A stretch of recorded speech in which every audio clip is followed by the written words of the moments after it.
지금부터 제20회 대한설비공학회 설비 포럼 초청에 대한 강연을 시작하도록 하겠습니다. 오늘 날씨가 아주 초여름같이 상당히 덥습니다. 이제 봄도 다 지나가고 이제 바로 이제 여름으로 들어왔는데 하여튼 이 좋은 계절에 우리 좋은 설비 연사를 또 우리가 초청해서 이 자리를 맞이해서 다들 감사하게 생각합니다. 네, 저는 본 설비 포럼의 사회를 맡고 있는 한 학회 부회장 최준영입니다. 자, 저희 학회가 2015년부터요, 설비 산업에 관련된 업계, 학계, 연구소와 이제 정부의 핵심 패널과 우리 회원들, 그다음에 청중들을 모여서 다 함께 자유롭게 설비 발전 방향을 논의할 수 있는 설비 포럼을 개최하러 지속적으로 저희가 진행하고 있습니다. 매년 한 3분에서 4분 정도의 정부 관료라든지 관련 전문가들 모셔서 제가 아주 좋은 자리를 마련하고 있는데요. 올해도 잘 아시다시피 코로나19 때문에 직접 저희가 대면으로 모셔서 주옥 같은 강연을 좀 들었어야 되는데 이렇게 할 수 없이 온라인으로 개최하게 되어 다시 한번 양해 좀 드리겠습니다. 자, 일단 먼저 제가 본 포럼을 하기 전에 간단하게 저희가 오늘 일정을 좀 말씀드리겠습니다.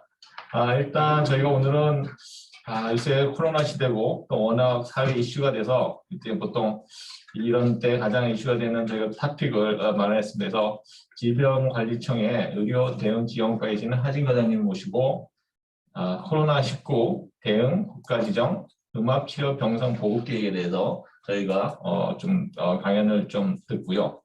그리고 이후에 잠깐 한 10분 정도 휴식을 가진 다음에 본 토론과 함께 4분의 패널 토론자들을 좀 모시고 같이 토론한 후에 한 5시 50분 정도에 본 포럼을 마치도록 하겠습니다. 자, 그럼 본격적으로 본 포럼을 시작하기 전에 저희 본 학회 회장님이신 김민수 회장님을 모시고 인사 한번 좀 듣도록 하겠습니다.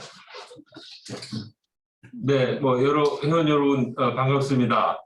설비 포럼, 이 코로나 그 와중이긴 합니다만 저희가 그 설비 관련된 그 의견을 나누고 또 전문가 모시고 얘기 듣는 것은 게을리할 수 없기 때문에 오늘 20회 설비 포럼을 온라인 오프라인 그 하이브리드입니다. 우리 연사부는 이쪽에 오시고 그다음에 여러 회원님들은 온라인으로 참여하시는 방식으로 지금 그 방역 규칙을 준수하면서 저희가 설비 포럼을 하게 됐습니다.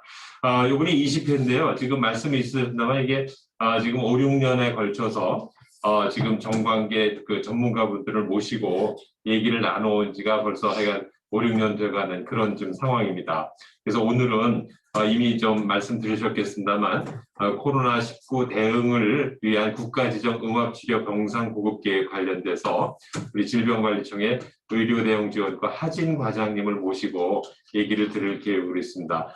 지금 오송에서 방금 전에 오셨는데 진짜 이거 세미나를 위해서 너무나 멀리서 오셨습니다. 다시 한번 감사의 말씀을 드립니다. 오늘 사실은 이 주제도 주제입니다만 여러 회원님들께서 우리 토론은 이미 한하택 교수님, 박진철 교수님, 그다음에 박동일 대표님, 한원석 소장님께서 참여를 해주실 텐데 지금 지금 코로나 관련된 또 우리 설비 관련된 이런 내용들을 심도 있게 논의하시리라고 생각됩니다. 예. 그러면 우리 설비 포럼에 다 같이 참여해 주시고 이따가 우리 여러 회원님들도 질문 직접 하실 수 있는 기회가 있을 것으로 생각됩니다. 예, 다시 한번 코로나19 시대에 여러 회원님들의 건강과 안전을 기원하겠습니다. 고맙습니다. 네, 감사합니다. 김민수 회장님의 인사 한마디 듣습니다. 본격적으로 본 포럼을 시작하기 전에 한 2가지 정도만 제가 좀 말씀드리겠습니다. 일단 아무래도 온라인 포럼이고 하다 보니까 많은 분들이 아마 이제 접속을 하실 텐데요. 죄송하지만 화면은 켜서 상관없는데 마이크는 아마 들으시는 분은 제스였으면 좀 이렇게 무트로 좀 오프해 주시고, 왜냐면 가끔 하울링이 올 수 있어가지고요. 좀 마이크를 좀 꺼주시기 좀 부탁드리고요. 그다음에 두 번째는 이제 본 포럼이 끝나면 저희가 지금 현재 동영상으로 본 하진 과장님의 발표를 아주 정성껏 저희가 지금 찍어서 나중에 동영상으로 다시 한번 볼 수 있도록 여기 학회 홈페이지에 저희가 게시를 하도록 하겠습니다. 그래서 나중에 되면 다시 공유드리도록 하겠습니다. 자, 그러면 하진 과장님의 강연을 듣기 전에 간단히 과장님의 주요 경력을 좀 먼저 말씀드리도록 하겠습니다. 하 과장님은 보건복지부 노인정책과 행정사무관으로 시작하셔가지고요. 건강정책과 보건복지부에서 근무하시고 작년에 질병관리청이 이제 개청되면서 긴급상황실장, 만성질환 예방과장님을 역임하셨습니다. 그러니까 주요 요직을 좀 거치셨고요. 현재 질병관리청 의료대응지원과장님으로 지금 근무하고 계십니다. 그래서 오늘은 코로나19 대응 국가지정 음압치료병상 보건계획에 대해서 강연을 해 주실 것 같습니다. 네, 하정관님. 네. 네, 일어서서 인사드립니다. 네, 간단한 인사 부탁드리겠습니다. 약간 화면 잠깐만, 네, 잠시만요. 화면만 잠깐 비춰주시겠어요? 그래도. 네. 네, 인사드리겠습니다. 질병관리청 의료대응지원과장 하진입니다. 반갑습니다. 제가 이 건축 분야, 설비 이쪽 분야에 계시는 전문가분들을 뵙는 건 사실 처음 있는 자리고요. 저는 앞서 소개 말씀도 주셨지만 보건복지부에서 보건의료 영역의 업무 중심으로 수행을 했던 그런 공무원이다 보니까 주로 의료계에 계신 분들과 또 현장 실무 공무원들, 지자체 공무원들 위주로 이제 이런 자리를 많이 경험했고 또 강의도 많이 했었습니다. 근데 막상 이렇게 그 건축 분야, 설비 분야에 계시는 분들께 이렇게 말씀을 드린다고 하니까 사실 제가 맡은 업무인데도 불구하고 이렇게 한 번 더 들여다보게 되더라고요. 아마 코로나19 관련된 전반적인 말씀을 드리는 것이 오늘 강좌에서 여러 전문가 선생님들께 조금 더 현장감 있는 그런 말씀을 드릴 수 있는 내용이 아닐까 싶어서 사실 이 음압병실과 또 설비와 관련된 건 저보다 아마 이 강좌를 듣고 계시는 분들이 훨씬 더 많이 아실 거라고 생각을 합니다. 음압병실이라고 하는 거 이제 제목은 국가지정 입원치료병상이라는 표현을 썼습니다만은 사실은 이제 특히나 이제 설비나 공조 쪽에서 조금 더 바라봤으면 하는 그런 시각은 사실상 이제 음압병실인 거죠. 음압병실에 대한 인식은 그다지 오래되지 않았습니다. 감염병이 다양한데요. 감염병 중에서 이제 공기전파로 되는 감염병을 이제 다루기 위해서 의료기관이나 주로 의료기관이죠. 의료기관이나 사실은 이제 일반 그 시설에서도 일부 염두에 두고 있는 이제 그런 설비라고 할 수 있는데요. 이 공기 감염에 대해서 좀 위기감을 가졌던 게 바로 이제 사스라고 불려지는 그런 질환이었습니다. 그 앞에도 물론 이제 여러 두려운 감염병들이 많이 지나가긴 했고요. 굉장히 오래전에는 이제 홍역이 사실은 공기 감염병인데 이런 질병들에 대해서는 그 당시에는 그렇게 많이 음악 이런 것에 대해서 관심을 가지지 못했어요. 사스라고 하는 이제 질환이 중국에서 시작이 되면서 공기로 감염되는 그런 질환들을 어떻게 관리를 잘할 수 있느냐라는 측면에서 이거는 어쨌든 압력을 뭔가 바꾸면 반대의 압력을 넣으면 이 공기의 전파들이 좀 이동을 차단할 수 있지 않겠느냐라는 것에 대한 관심이 극대화되면서 사실은 이러한 그 시스템이 많이 전 세계적으로 이제 관심을 갖게 되었습니다. 우리나라도 마찬가지로 사스 환자가 우리는 유입이 되지는 않았으나 사스 이후에 이제 음압병실, 의료기관 안에 음압시설이라고 하는 것에 대해서 관심을 보이기 시작했고 그때부터 이제 질병관리, 그 당시에는 본부죠. 질병관리본부에서 뭔가를 이제 좀 강제적으로라도 이런 시스템을 좀 갖게 해야 되겠다. 사실은 그냥 의료기관이 알아서 설치를 하라고 하기에는 비용도 많이 들지만 굉장히 여러 가지 이제 그 난제들이 많이 있었기 때문에 그래서 법에 담았던 것입니다. 법에 담아서 이제 뭔가를 잘 수행할 수 있게 이제 체계를 갖춘 것입니다. 다음 페이지로 좀 주실까요? 네. 그 다음 페이지. 네. 그래서 이제 사스 이후에 감염병 예방법 안에 감염병 관리 기관, 감염병 관리 시설 안에는 음압에 뭔가를 설치해야 된다. 이제 이런 규정들을 만들기 시작했고요. 그 이외에 이제 여러 그 부대 시설들과 관련된 이제 규정들을 만들기 시작했습니다.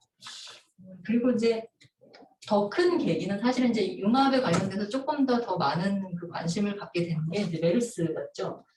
사스하고 신종플루가 있었는데 신종플루 때도 약간의 이제 그 공기 감염과 관련된 규정들을 이제 손을 보기 시작했는데 그거보다 훨씬 더 이제 큰 파급 효과를 가졌던 질환이 이제 15년 메르스였고 메르스 어떻게 보면은 공기 감염은 아닌데도 불구하고 이제 음압병상에 대한 그런 중요성이나 이런 요구가 굉장히 높아졌습니다. 그래서 특히 이제 메르스가 음압병실을 이렇게 그러니까 음압병실을 확대할 필요성을 가장 이렇게 유인했던 큰 이유는 메르스가 어떻게 보면 이제 의료 감염에 해당됐었기 때문입니다. 지금 팬데믹이라고 불리는 이제 코로나19는 의료 감염이 아닙니다. 그 커뮤니티 그 감염이라고 얘기를 하죠. 이 지역 안에서 같이 밥 먹다가 내지는 일상생활 하다가 전파가 많이 되는 감염병인데 반해서 메르스는 병원 안에서 주로 감염되는 병입니다. 그러니까 전파력이라고 하는 것에 차이가 있는데요. 코로나19가 쉽게 말하면 전파력이 훨씬 더 강한 거고요. 그리고 면역력의 그 상황과 상관없이 누구한테나 편하게 하여튼 쉽게 전파가 된다는 그런 특성을 가지고 있는 거고 메르스는 오히려 건강한 사람들, 면역력이 좋은 사람들한테는 전파가 잘 안 되는 수준입니다. 그래서 주로 병원 안에 있는 면역력이 떨어진 사람들 중심으로 이제 전파가 많이 되죠. 그래서 전 세계적으로 메르스는 이렇게 코로나19처럼 팬데믹으로까지는 번지지 않는 특성이 있는 건데요. 아무튼 뭐 그럼에도 불구하고 15년에 우리나라의 경우에는 메르스로 인한 그런 굉장히 큰 타격을 받았던 국가이기 때문에 메르스를 계기로 음압병상뿐만이 아니라 감염병 관리 전체에 대한 체계를 어떻게 이제 가져갈 것이냐에 대한 굉장히 큰 고민을 했었고 거기에 하나의 하드웨어 측면에서 인프라 측면에서 잘 관리하기 위해서는 어쨌든 간에 팬데믹을 대비한 공기 감염을 대비한 이제 음압병상을 잘 설치해야 된다라는 이제 기준들을 조금 더 강화하기 시작했었습니다. 다음 페이지를 넘겨주시면 그래서 이제 메르스를 기점으로 해서 감염병 예방법뿐만이 아니라 의료기관의 규정을 가지고 있는 의료법도 이제 개정을 하게 됐던 거거든요. 그래서 의료법 안에도 음압병실을 설치하도록 이렇게 규정을 새롭게 이제 만들고 또 조금 더 이렇게 상세하게 각종 무슨 배기 시설이라든가 이런 부분들까지도 전부 이제 상세한 그런 규정들도 만들고 또 이제 그간에는 이제 음압병실이라는 표현들 병상 중심으로 이제 막 봐왔던 얘기들을 사실은 그 음압병실만 중요한 게 아니라 동선 분리가 되게 중요하다라는 그런 인식을 이제 시작됐어요 메르스 이후에. 그래서 그 앞단에는 그냥 음압병실만 있으면 된다 그랬고요. 메르스를 계기로 조금 더 들여다본 결과 그냥 음압병실이면 안 된다, 뭐 전실 등등등 그런 이제 필요한 그런 동선을 잘 분리할 수 있는 체계들을 좀 더 갖춰야 된다 해서 상세한 그런 규정들을 이제 개정하게 됩니다.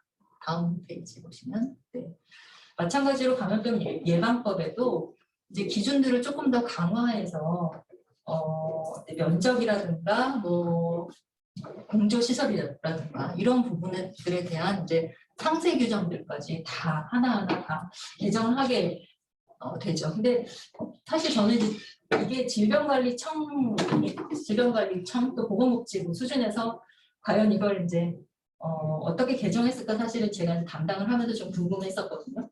혹시 여기에 이제 참여하셨던 분들이 계신지 잘 모르겠는데 저희가 주로 의료법이나 감염병 예방법뿐 뭐 비슷한 그런 복지부나 또 질병관리청이 소관하고 있는 법률들의 다수는 보건의료 영역의 그런 업무를 목적으로 하고 있는 법들이기 때문에 사실은 저렇게 상세한 그런 규정들을 많이 갖고 있지 못하거든요. 근데 제가 이 법이나 규정들을 보니까 굉장히 상세해요. 면적이나 각종 시설 기준들 같은 것들을 아주 세세하게 다 짚어놨더라고요.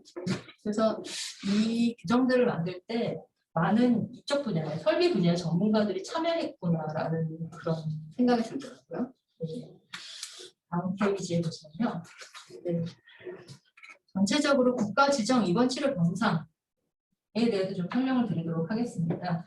앞단에 이제 말씀드린 사안은 개괄적으로 감염병이 이제 확산이 되고 특히 많은 환자들이 이제 병원에 입원을 해야 되는 상황이 발생했을 때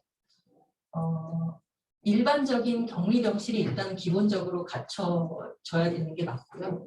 근데 우리 의료 체계에서는 현재 메르스 때 가장 의료 감염이 이제 크게 확산이 됐던 가장 큰 이유 중에 하나는 병원이 너무 번잡해서였었거든요.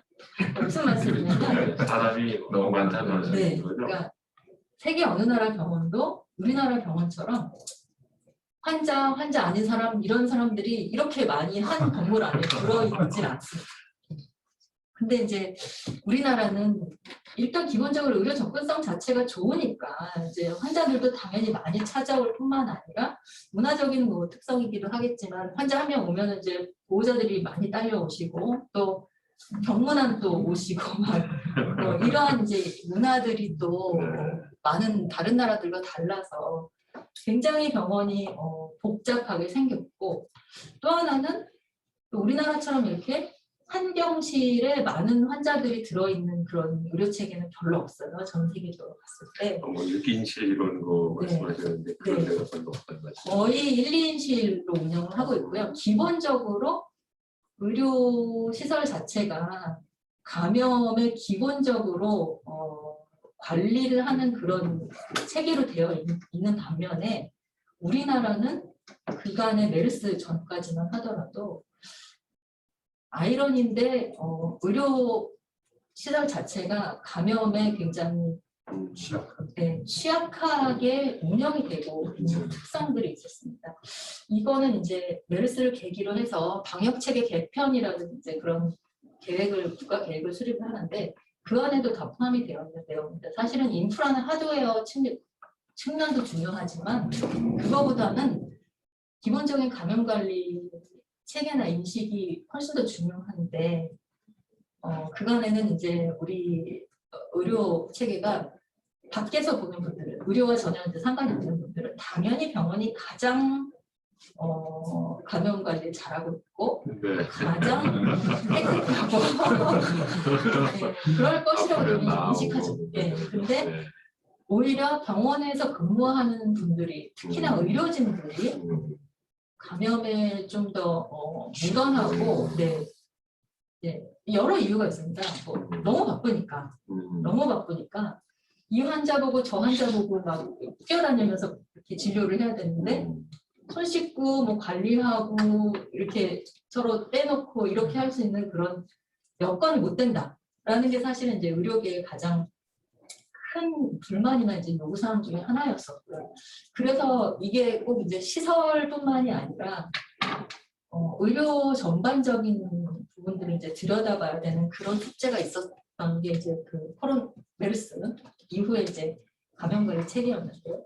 어쨌든 그런 기본적인 이제 감염관리가 의료기관 내에서 굉장히 좀 어려운 그런 시스템이었고 또 어떻게 보면은 뭐 의학이나 간호학 측면에서도 배우는 게 굉장히 많지 않습니까? 굉장히 많은 과목을 공부하는데 감염 관리는 별로 그렇게 중요한 과목이 아니었던 거죠. 그래서 어떻게 보면 가장 기반으로 깔고 이제 이 의료 행위들을 해야 되는데 수술하고 뭐 약 치료하고 뭐 내시경하고 이런 굉장히 많은 그런 이제 그 의료 행위 중에 이제 아주 작은 그런 영역으로 이제 다루다 보니까 우리나라는 뭐 여러 전문의가 많지만 감염내과 전문의는 손에 꼽습니다. 정말 몇 명만 됩니다. 뭐 그런 정도로 감염에 이제 크게 관심도 없었고 어떻게 보면 이제 병원 그 이용하는 데에 수익 구조에도 이렇게 반하는 그런 분야예요. 그러니까 거꾸로 생각하면 다른 영역은 진료를 보면 돈을 벌 수 있죠. 근데 감염은 일단 병원 내에 관리를 해야 되기 때문에 감염 관리를 잘하려면 돈이 듭니다. 하다못해 저희가 요즘 그뭐 소독제 뭐 이런 거 예, 하나라도 다 돈을 들여야 하는 것이 수입을 발생시키는 그런 진료가 아닌 상황이더라고요. 그러다 보니까 더더군다나 이제 여러 이제 의료 체계의 특성을 이 반영되어서 우리나라는 감염 관리가 오히려 의료기관 내에서 굉장히 취약한 그런 구조였었고 병실에 뭐 6명, 8명씩 환자가 누워 있었는데 그 중에 한 명만 어떤 뭐 박테리아든 바이러스든 감염병을 갖고 있다 하면 다 옮길 수밖에 없는 구조죠. 의사 한 명이 한 사람 환자도 진료하다 옆 사람도 진료하는데 한 번 다 손 씻고 또 이렇게 진료하지 않고 예, 그리고 최근에 이제 의료인들 복장을 한번 보시면 달라진 것을 보실 수 있을 거예요. 그 진료하는 의사들 가운 길이도 짧아졌어요.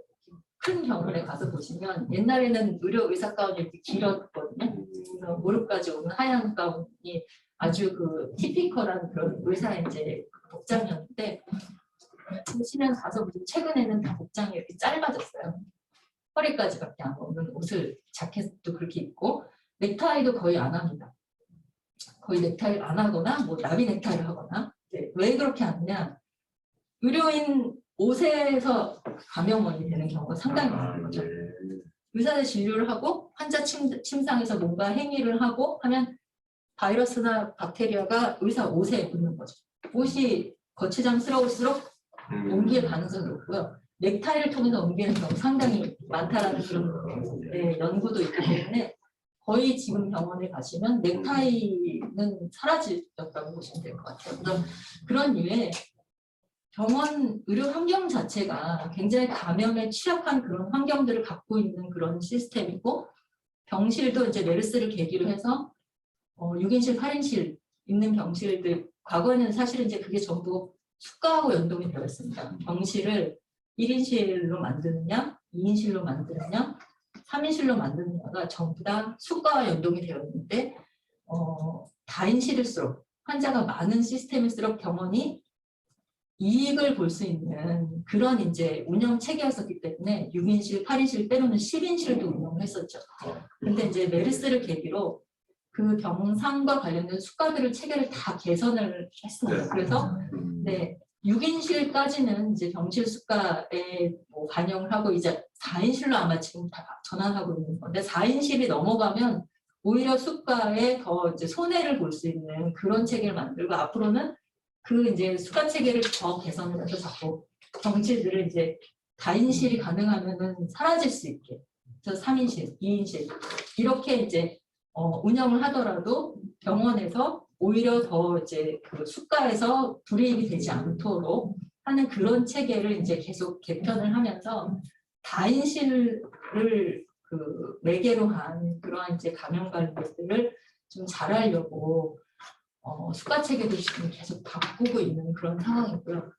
뭐 음압병실만 하더라도 지금 뭐 중환자실, 응급실, 뭐 일반 병실 뭐 이런 것들을 다 이제 음압 그 시스템을 갖추도록 하고 있고 이것들을 전부 이제 법령에 넣는 것도 있지만 법령보다는 우리나라 이제 의료 체계는 특히 의료기관들을 컨트롤할 수 있는 기제는 이제 수가기 때문에 병상 수가들을 다 지금 별개로 개별적으로 가져가고 있거든요. 그리고 중환자실에 음압 병상을 음압 공조를 설치한 그런 중환자실은 별도 수가를 주고 있죠. 그리고 응급실 같은 경우도 이제 반드시 뭐 1개 이상은 뭐 두도록 한다면 그 1개에 대해서는 또 별도 수가를 책정해서 별도의 이제 그 설비를 갖추면 그걸 전부 거기 환자가 입원되면 추가 수가를 반영하는 이런 형태를 해서 시설을 이제 갖출 수 있는 이제 그런 수단을 정책으로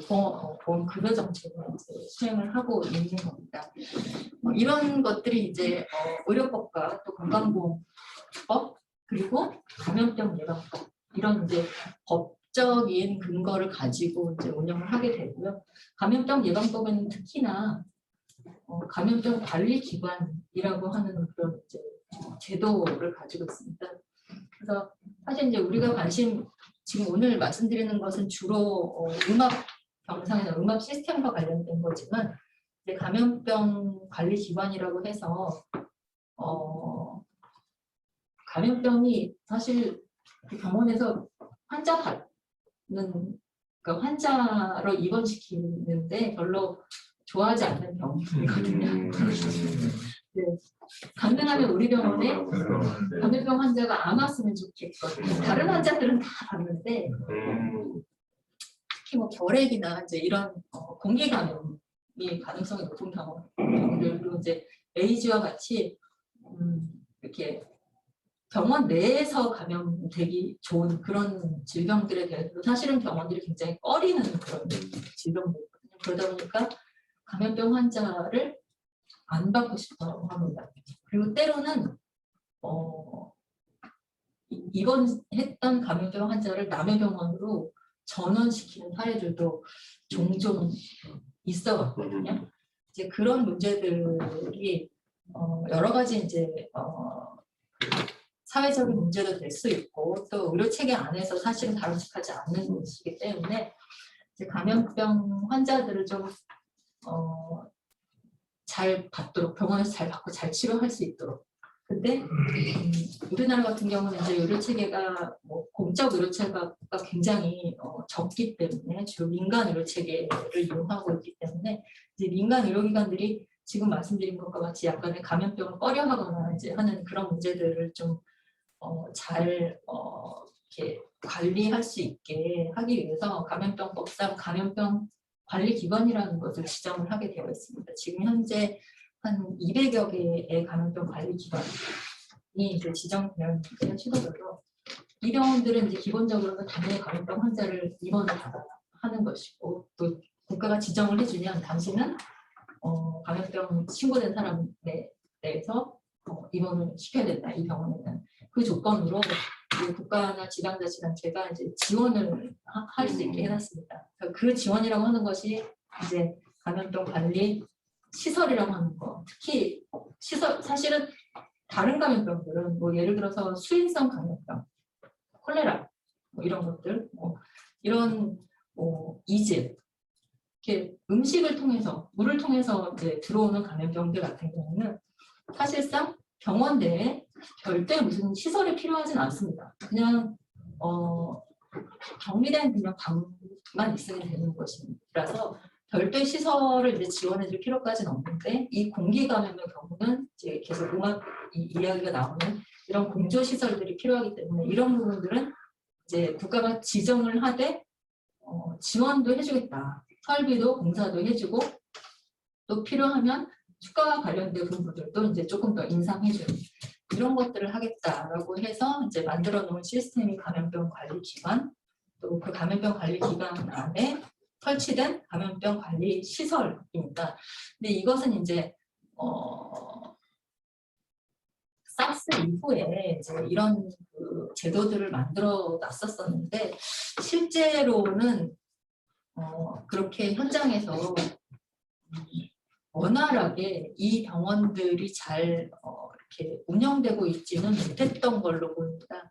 그러다가 이제 메르스 이후에 본격적으로 이제 이런 그 감염병 관리 기관, 감염병 관리 시설들을 이제 조금 더 잘 활용해야 되겠다라는 것들이 이제 부각이 되었고 그 중에 조금 더 이제 체계도 갖추고 조금 더 고도의 이제 그 진료를 할 수 있는 그런 병원들을 국가가 좀 지정하고 또 지원도 해야 되겠다라고 해서 만들어진 게 이제 국가 지정 입원 치료 병상이 되겠습니다.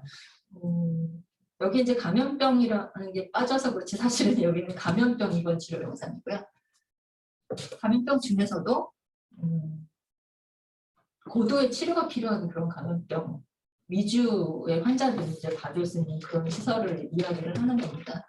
감염병이 사실은 팬데믹, 메르스, 코로나19 이런 류의 이제 감염병들만 생각을 하시지만 사실은 되게 감염병이 많거든요.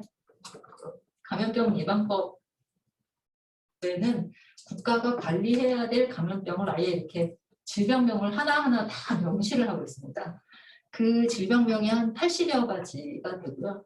우리가 많이 이제 들어서 알고 있는 것은 뭐 말라리아, 뭐 콜레라, 홍역 등등등 이런 감염병들이 다 그 안에 국가가 관리해야 될 감염병입니다. 그 관리해야 될 감염병들은 그 중에서 병원에 입원을 해야 될 감염병이 있고 또 굳이 입원까지 필요 없는 그런 감염병들이 있거든요. 입원해야 되는 감염병 중에서도 공기 전파의 위험이 있어서 음압을 유지하는 곳에서 입원하고 있어야 되는 감염병은 굉장히 적습니다, 사실은. 손에 꼽을 그런 몇몇 가지 감염병밖에 없고요. 국가 지정 입원 치료 병상을 고도의 환자를 입원시켜야 된다는 표현을 했는데 그 이유는 사실은 기존에 알려진 감염병들 중에서 음압에 입원을 해야 되는 그런 감염병은 극히 적고요. 어떻게 보면 더 이제 주안점을 둔 그 입원 대상자는 사실은 신종 감염병입니다. 잘 모르는 감염병인 거죠. 그래서 알려지지 않은 감염병은 전파의 방식이 어떤지도 정확하지 않고 또 어떤 위험성을 가질지 모르기 때문에 사전에 당연히 시설도 기본적으로 갖춰야 하지만 그것도 중요하지만 거기에서 훈련받은 사람들이 또 예측 불가한 그런 질환들을 관리할 수 있는 그런 체계들을 갖추고 운영을 하자는 그런 취지로 국가지정입원치료병상이라고 하는 것을 지정을 했던 겁니다. 그래서 그 중에 이제 한 영역이 바로 이제 시설 영역이 되겠고 그 시설 영역은 기본적으로 이제 가장 우려가 되는 사실은 이제 예를 들어 에볼라 같은 경우 에볼라라는 질환을 들어보셨을 텐데요. 에볼라는 이제 에볼라도 그 바이러스고 지금 코로나19와 바이러스는 사실은 비슷한 바이러스입니다. 근데 바이러스의 전파 방식이 완전히 다른 거죠. 코로나19는 이렇게 밖으로 그래서 침을 통해서 상대방에게 이제 이렇게 움직이는 반면에 에볼라는 침을 통해서는 전파가 되지 않는다고 이제 알려져 있고요. 접촉을 통해서 전파가 됩니다. 무슨 말씀이냐면 내 손에 바이러스가 있다. 근데 내 손에 바이러스는 대부분은 몸에 있는 바이러스 밖으로 나와야 되거든요. 예를 들어 뭐 코를 푼다든가 뭔가 뭐 이런 것들 그런 바이러스를 이제 다른 사람 손에 묻혀서 다른 사람이 그걸 뭐 피부를 통해서 들어간다든가 아니면 상처가 났는데 그 상처를 통해서 들어간다든가 이런 식으로 해서 접촉성 그 특성을 갖고 있는데요. 이런 질환은 사실은 음압병상은 필요가 없습니다. 사실은.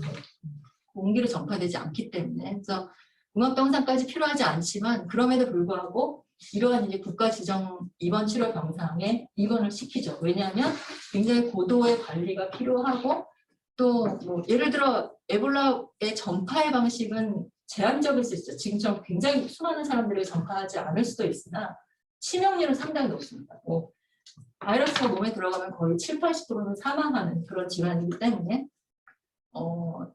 굉장히 그 클로즈 업저베이션이 필요하고 아주 그 고도의 관리가 필요한 그런 질환들을 이제 이 병원을 통해서 관리를 하고 있는 거죠. 그래서 설비 측면도 굉장히 중요하고 또 관리하는 인적 자원이라든가 의료 체계 자체가 굉장히 중요한 그런 그 시설로 국가가 지정해서 운영을 하고 있습니다.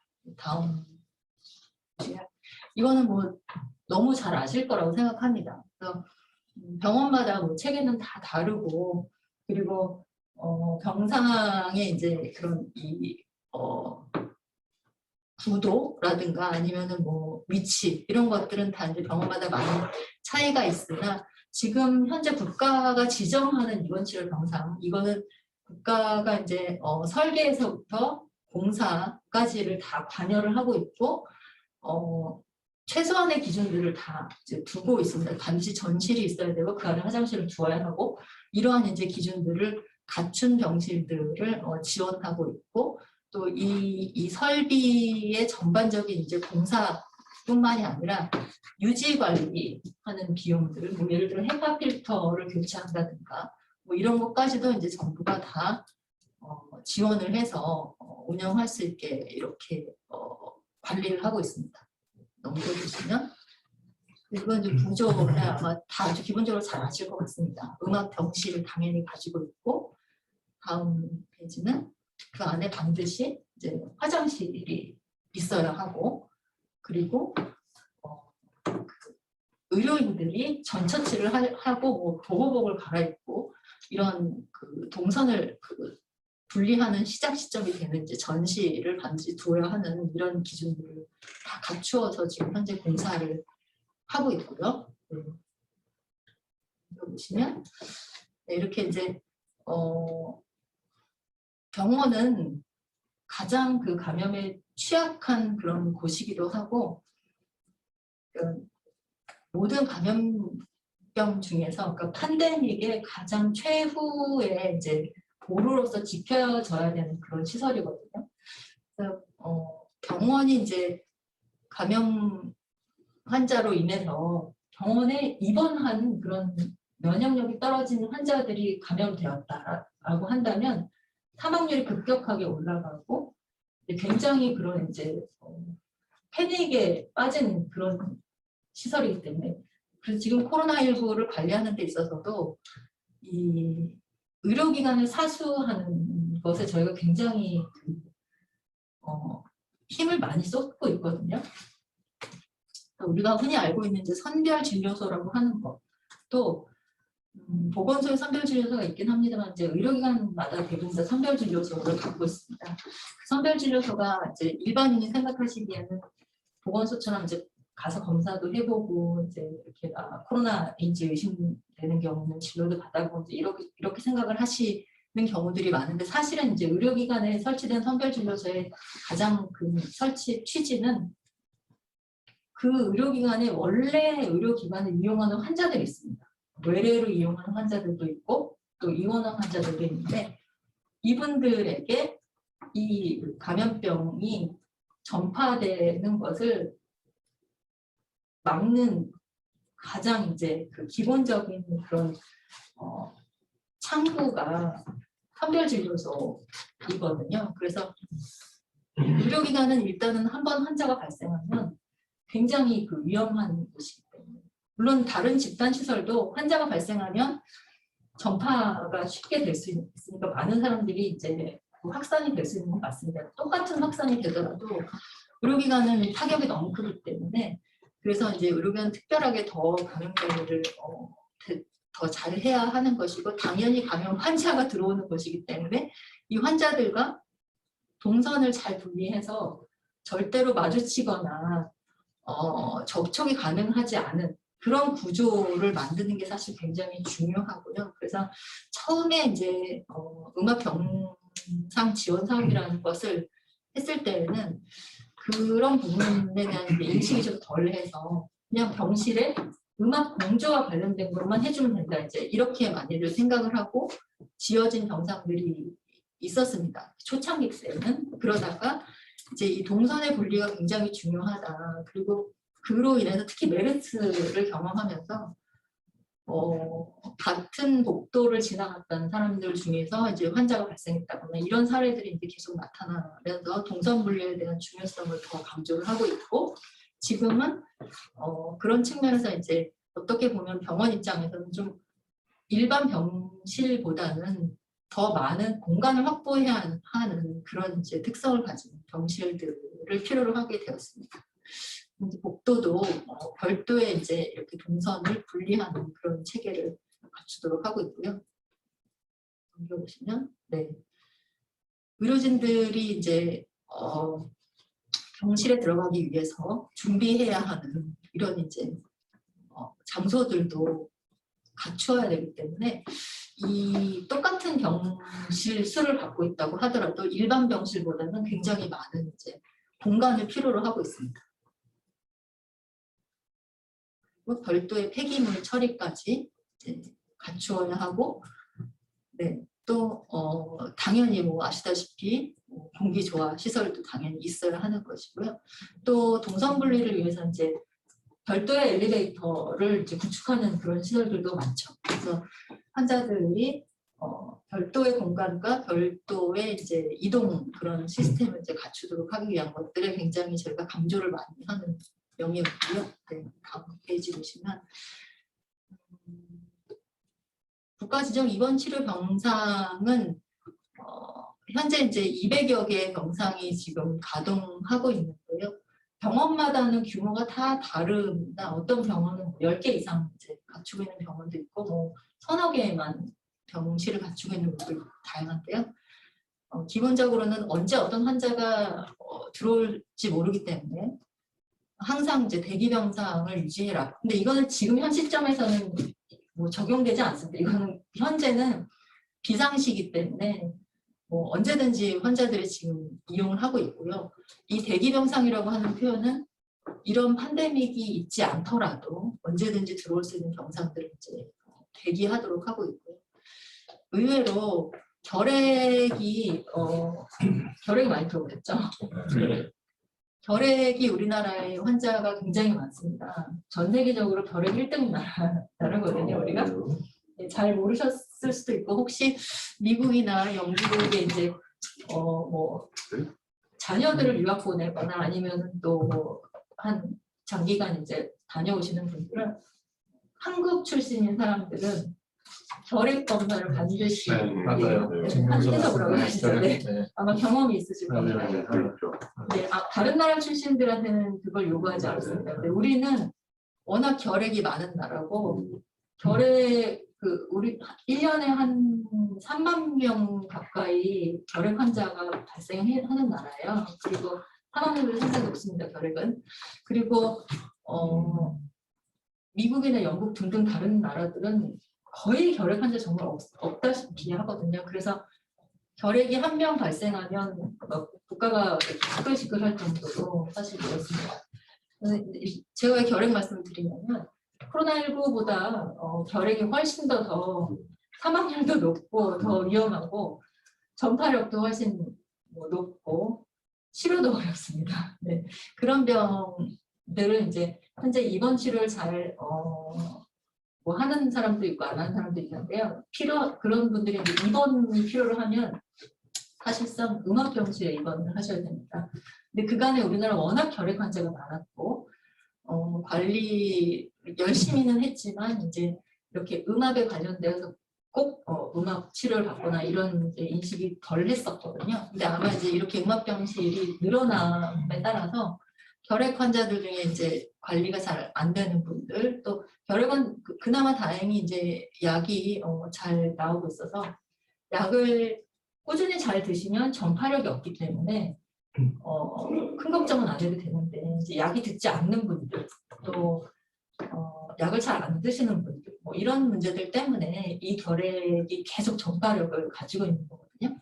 그래서 그런 분들은 이제 이런 음압병실에 입원시킬 수 있도록 저희가 지금 계속 논의를 하고 있고, 오히려 뭐 홍역 등등 사라지는 질환 같은 그런 병들도 외국에서 계속 발병하고 있고 국내로 유입이 되고 있습니다. 그래서 이런 질병들은 오히려 다 음압병실에 입원을 하도록 지금 저희가 가능한 체계를 갖추고 있는 것이고요. 또 메르스나 뭐 에볼라 등등 그나마 메르스, 에볼라는 이제 이미 알려진 질환이 됐고 알려지지 않은 상당히 많은 감염병들이 해외에 굉장히 많습니다. 앞으로도 이제 많은 질병들이 우리나라로 유입될 걸로 예상이 되고 있고 또 언제 어느 순간 팬데믹과 같이 이렇게 큰 그런 확산이 있을지도 모른다라는 그런 우려를 갖고 있기 때문에 이런 음압병실에 대해서 이제 지원을 계속 확대를 해야 된다고 저도 생각을 하고 있고 뭐 음압뿐만이 아니라 감염병을 입원할 수 있는 그러한 그 시스템들을 조금 더 잘 갖추고자 노력을 하고 있고요. 아까 말씀드렸던 것과 같이 시설이나 하드웨어 측면뿐만이 아니라 인적 구조라든가 감염병을 관리할 수 있는 그런 체계들까지 다 저희가 지원을 하고 또 시스템을 갖추기 위해 가이드라인을 제시를 하고 있다라는 말씀드리고요. 뭐 공사비는 대략적으로 1개 병상당 3억 5천, 엘리베이터까지 또 공사비를 지원을 하고 있죠. 네. 다음 페이지 보시면 가능하면은 인적 그 구조들이라든가 뭐 체계들을 잘 갖출 수 있도록 저희가 이제 진행을 할 것이고, 또 의료기관 자체가 이제 의지가 있어야 하기 때문에 의지가 있는 의료기관들에게 저희가 이제 각종 그 지원을 할 계획입니다. 또 이게 이제 지역의 불균형이 있을 가능성이 많이 있거든요. 의료 인프라도 지역마다 많이 차이가 있고, 또 지역의 의지도 많이 다르기 때문에, 예를 들어서 지금 현재 전라남도의 경우에는 음압병상이 거의 없다시피 하는 그런 지역입니다. 근데 이제 지역에서 기본적으로 의료 인프라 자체도 적고, 그 적은 인프라 안에서 또 뭔가 별도의 이제 그런 체계를 구축하고자 하니까 어려움이 많이 있거든요. 이런 부분들 전반적으로 타개할 수 있는 그런 이제 노력이 필요하다는 생각입니다. 네, 다음 페이지 보시면, 그래서 현재 추가로 지금 저희가 198개의 그 국가지정 이번 병상을 갖추고 있고요. 그 이외에 코로나19 때문에 추가로 또 이제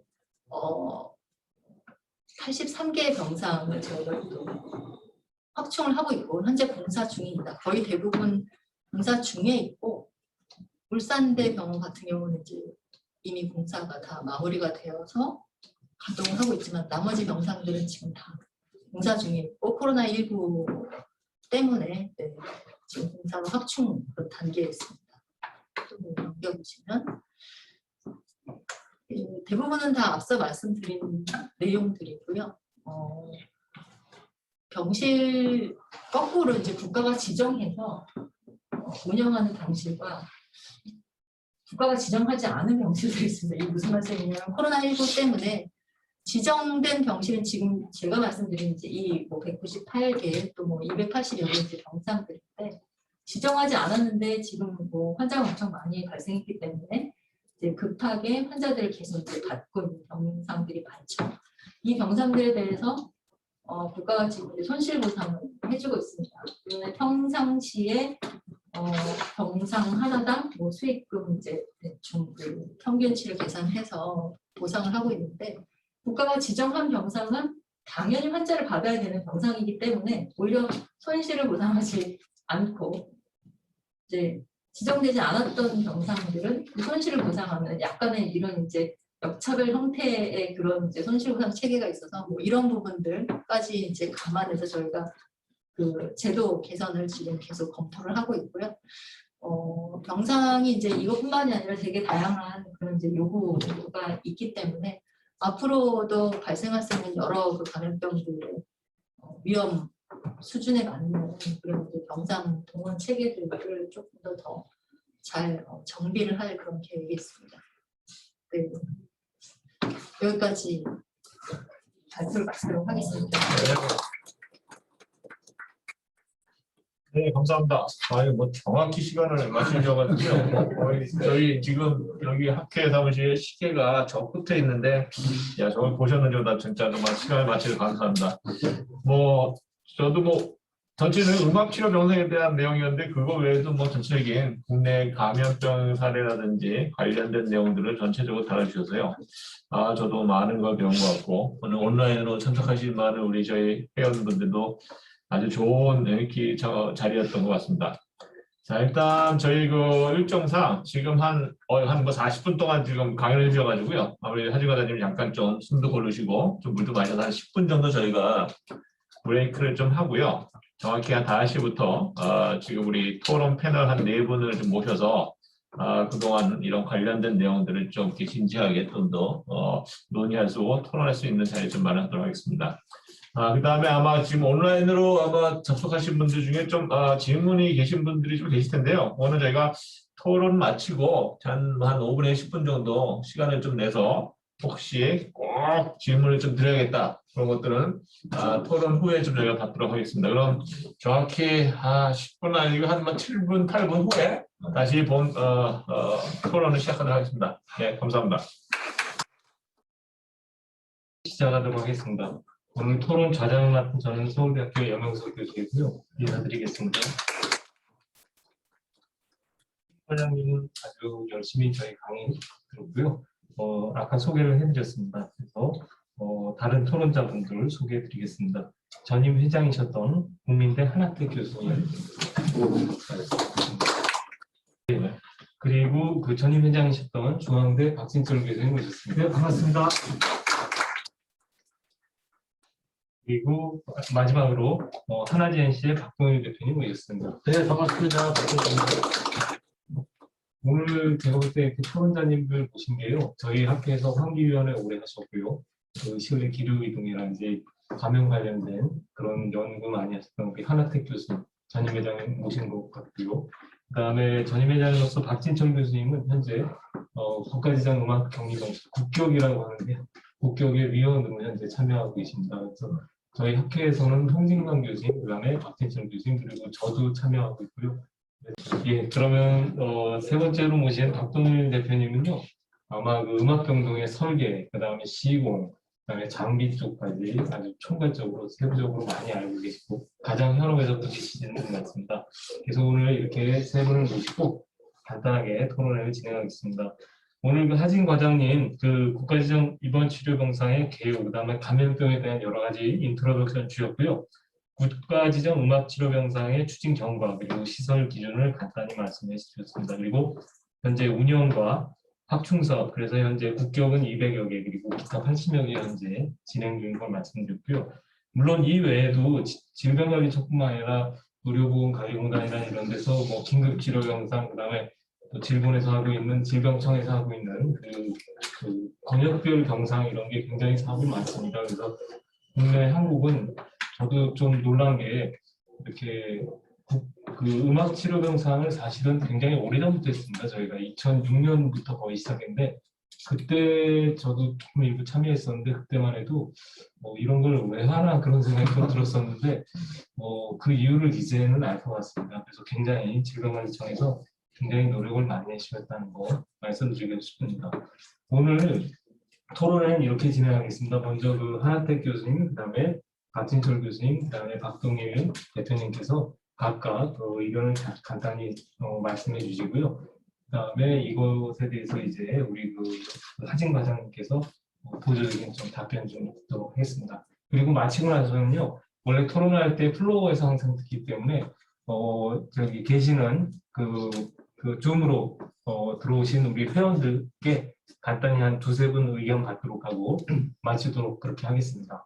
먼저 하나택 교수님 말씀해 주시면 감사하겠습니다.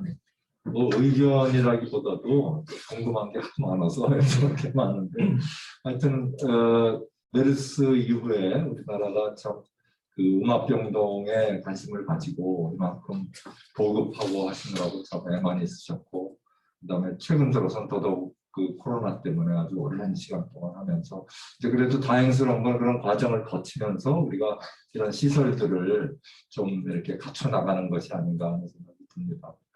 그래서 뭐 어떻게 보면은 이 시설 관련된 문제들은 어떻게 보면 굉장히 지역적인 지금 경상수가 몇 개고 막 지금 환자가 생기고 하는 마당에 뭐 음압을 뭐 몇 파스칼로 하는지 이런 얘기를 좀 사실 해야 되는데 그래서 아무래도 이제 이런 걸 겪으면서 그런 게 이게 점점 발전하는 과정이 아닌가 싶습니다. 특히 이제 우리 설비학회에서 관심 있는 것은 아무래도 이제 공기를 통한 감염, 공기 감염이라고 그러면 굉장히 좀 질병하시는 분들은 좀 인색하시더라고요. 뭐 홍역하고 혈액하고 딱 3개만 감염이고 나머지는 공기 감염이 아니다 그러는데 공기 감염 아니면 그것도 좀 이름을 붙였으면 좋겠어요. 뭐 공기를 통한 어쨌든 이 접촉에 의한 것이 아니라 공기를 통해서 어쨌든 들어오는 그런 거기 때문에 이제 공기 감염 특히 이제 환기 우리 입장에서 뭐 환기라든가 필터라든가 이런 것하고 이제 관련된 시설들을 이제 어떻게 갖춰 나갈 거냐 하는 이제 측면에서 이제 지금 기준에 나와 있는 것이 이제 압력 차이를 2.5 파스칼로 이게 잡았더라고요. 근데 그게 그러니까 이제 이 건물의 기밀한 상태에서 봤을 때는 거의 충분한 것 같아요. 그 정도면은. 근데 이제 사실 문제가 되는 것은 문을 닫고 사람이 들고 나오고 할 때에 이제 과연 여기 있던 것이 빠져나가지 않느냐. 특히 약간의 독도와 이제 실내와 온도 차이가 있을 때 뭐 위로는 이렇게 나가고 아래는 들어온다든지 아니면 실내에서 어떤 활동이나 뭐 선풍기나 뭐 청정기 같은 게 돌아갈 때 그런 것들에 의해서 이렇게 새 나가거나 그런 것이 없겠는가. 이제 그런 측면에서 보면 이것을 딱 압력 차로만 규정하는 것이 맞는 일인가? 뭐 저희 엔지니어들끼리 더 얘기를 해봐야 되는 얘기겠습니다만. 그래서 문을 닫았을 때는 뭐 이게 그 정도 유지하고 열었을 때는 뭔가 그 상태에서 어떤 유량을 풍량을 충분히 만들어주는 그런 것들을 하면 어떤가 하는 그런 생각이 들었고요. 그래서 이 음압병동도 조금 더 발전을 하자면은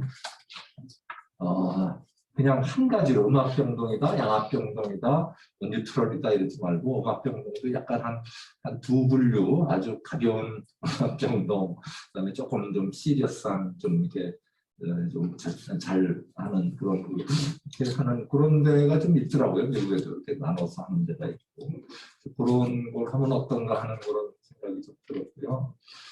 그다음에 또 마지막으로는 이제 그 음압병동이 아무래도 모자라니까 이동형 음압 시설 같은 것들을 이제 많이 쓰는데 이제 그럴 경우에 그것에 대한 어떤 약간의 좀 기준이 좀 있으면 좋지 않을까 하는 생각을 했습니다. 왜냐하면 그게 들어감으로써 기존의 이제 공조 시설이라든가 이제 이런 거가 이게 깨지니까 밸런스가 깨지니까 이제 그런 데서 생기는 이제 문제들이 있기 때문에 이것을 어떻게 기존의 시스템하고 이걸 연관시켜서 운전을 하든가 어디까지 규정을 하든가 그런 얘기들을 좀 생각을 좀 해봤으면 좋겠다고 생각했습니다. 자, 다음에 또 하기 말씀 감사드립니다. 네, 조금 말씀하세요. 교수님 말씀하신 거에 굉장히 공감을 하고요. 아마 이제 기준은 뭐 몇 파스칼 뭐 그 압의 차이를 두자 뭐 이런 걸 중심으로 이제 적겠지만 말씀하신 것처럼 현장에서는 문 여닫고 뭐 여러 가지의 조건에 따라서 상황이 달라지는 그런 문제들이 반드시 있을 수밖에 없고요. 이제 그런 측면에서 이제 말씀 중에 이제 미국이나 다른 나라에는 이렇게 뭐 음압의 그런 수준을 좀 서로 달리하고 있다는 말씀하셨잖아요. 저희도 이제 이런 일종의 일반 병실이거든요. 사실은 저희가 국가 지정 그 입원 치료 병상이라고 하는 것이 저희 입장에서 정부 입장에서 봤을 때는 일반적인 음압 격리를 필요로 하는 이제 환자들이 입원할 수 있는 그런 시설을 이제 바라보는 시각이라면 조금 더 많은 그러니까 공기 감염이나 좀 더 그 위험도가 높은 그런 감염병들을 치료할 수 있는 병상은 한 단계 더 레벨이 높은 그런 시스템이 좀 필요하다라고 생각을 하고 있고요. 그게 이제 앞으로 저희가 그 건립을 추진하고 있는 감염병 전문병원입니다. 네, 그래서 중앙 감염병 전문병원과 이제 권역 단위의 감염병 전문병원을 둘 거고 그 권역 단위의 이제 전문병원 안에는 말씀하신 이제 저희가 표현하기로는 이제 고도 음압 격리 병상이라고 표현을 하는데 음압의 수준을 좀 달리하고 아주 그 최고위험 그런 그 공기 감염병에 대한 그런 대응이 가능한 그런 체계들을 좀 검토를 현재 하고 있습니다. 그리고 그 이동형 음압 병상 말씀하셨는데 이동형이 지금 현재는 이제 사실 굉장히 허술한 그런 이제 이동식 그런 장비들을 갖추고 있는데 아마도 우리 학회 비롯해서 그 음악 분야의 엔지니어 분들께서 이제 계속 개발을 하고 계시는 걸로 알고 있는데요. 병실 조금 더 이제 공조 시스템을 지금의 약간 그 단위형이 아니라 병실 내에 이제 설치할 수 있는 그러한 조금 더 발전된 그런 형태의 이제 음압을 만들어내는 그런 시스템을 지금 많은 곳에서 이제 개발도 하고 계시는 걸로 알고 있거든요. 그래서 아마 훨씬 더 이제 그 발전적인 그런 체계들을 많이 만들어낼 수 있을 거라 생각하고 어떻게 보면 이게 팬데믹이 이제 지속되기보다는 이제 일시적인 그런 그 상황이 많기 때문에 그런 측면에서 비용 효과도 고려했을 때 이제 이런 고정적인 음악 공조 시스템과 그리고 이제 이동형 그런 시스템들을 조금 더 잘 갖춘 체계들도 같이 이제 병행해서 잘 갈 수 있도록 그렇게 검토가 필요하다고 생각합니다. 혹시 그 비말 감염이랑 에어본에 방금 말씀드린 게 이게 드랍넷에서 에어본과의 경계가 좀 없는 그런 거 그런 어떤 명칭 그런 건 혹시 고민은 안 하시고요? 네, 근데 그게 사실은 이제 지금 코로나19도 이제 완전히 에어본 처음에 이제 에어본이 아니다 되게 많이 그렇죠. 있었는데 에어본인 사례들이 지금 나오고 있어요. 그래서 사실은 이걸 완벽하게 이건 에어본이 아니고 이거는 무슨 뭐 비말 감염이고 이렇게 구분하는 것 자체가 상당히 어려운 그런 문제가 있습니다. 네. 용어만의 문제는 아닐 수 있고. 맞습니다. 예. 실제로는 뭐 나와가지고 증발이 되고 그러면 이게 가벼워지니까 실제 에어건처럼 떠다니고 한 네. 0.2 마이크로 정도 되고 뭐 그런데 네. 그런 어려움이 있는 것 같습니다. 예. 그 혹시 이동형 음악 시설에 대해서는 어떻게 박동일 대표님 뭐 이건 뭐 저희가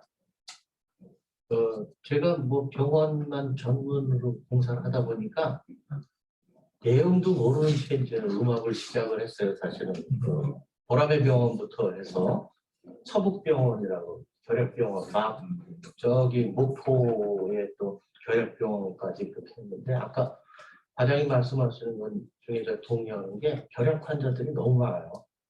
사실은 뭐 결핵 환자들 수용하는 게 이거랑 진배 다름이 없거든.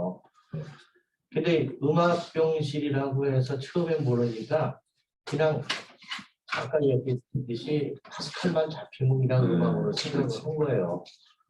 근데 이거를 제가 국립암센터를 지면서 무균병실을 했거든요. 그러면은 전실, 복도 전실, 병실, 화장실 이렇게 있잖아요. 그럼 전실에 들어갈 때 우리가 문을 열고 지금도 인터럭 장치를 해서 괜찮은데 옛날에는 이제 그것까지도 안 돼 있었어. 문을 열면 갑자기 음악이 탁 깨져버리잖아요. 네. 그렇게 해서도 썼었어요. 사실은 밀려 나오지. 밀려 나오는 거 안 나오는 거 그 신경도 안 썼고 그 당시에 그렇게 팬덤이 보기 전에는 그런 게 안 되는데 지금은 엄청 잘 돼 있어요. 왜냐면 질병관리청에서 기술 기준을 다 만들었거든요. 생존안전 협회를 통해서 만들어서 설계 때부터 검증을 해요. 밸리데이션을 해요. 끝날 때까지.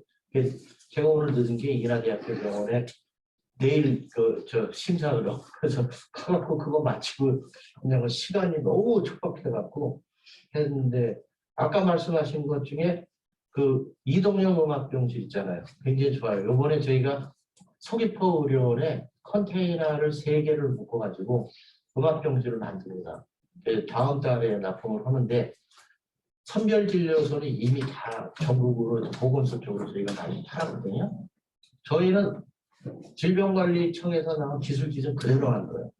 근데 이거를 컨테이너 업체나 누구나 주면은요 엉터리가 지금 너무 많아요.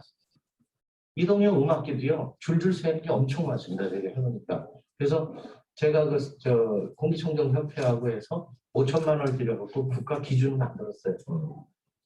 이동형 음악기 검증 기술서를 만들었거든요. 그게 왜냐하면 이게 굉장히 중요하기 때문에 그래요. 이 환자 증식되는 게 우리 사회적 영향은 어마어마하거든요. 질병관리청이 대단한 일을 한 거예요. 사실은 이번에 끝까지 추적해갖고 한 사람도 남기지 않고 했다는 거. 그래서 저는 이제 이런 거 뭐 기술적인 건 우리 설비공학회를 중심으로 하면 다 해결할 수가 있는데 지금 차하고 문제를 딱 얘기를 하면 음악병실 얘기를 하셨는데 그거는 완벽하게 저희가 할 수 있어요. 그렇게 하고 지금 냉난방 다 돼 있죠. 양음악 다 되죠. 그 안에서. 그 다음에 메디컬 가스도 거기 붙어 있죠. 그 다음에 수초리나 뭐 이런 거 다 대서이기 때문에 똑같아요. 똑같은데 단지 국가 재난 일찍에 신속하게 옮길 수 있다는 게 굉장히 좋은 장점을 가지고 있고, 요번에 중기청에서 뭘 하나 해달라고 지금 하고 있는데, 그 다음에 이제 그 감염병 전문병원 있잖아요.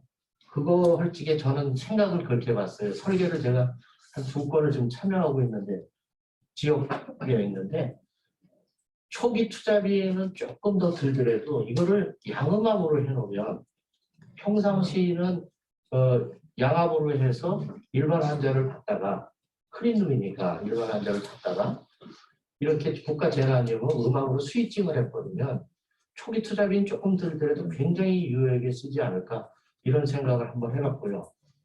그 다음에 또 하나는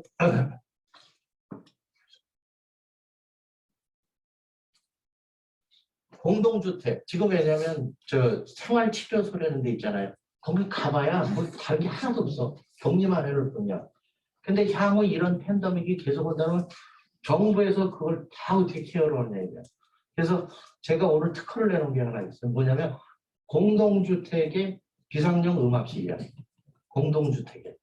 그래서 한기 유니트하고 결합을 해갖고 쓰다가 평상시에 쓰다가 비상시에는 방 하나를 음압실로 돌리고.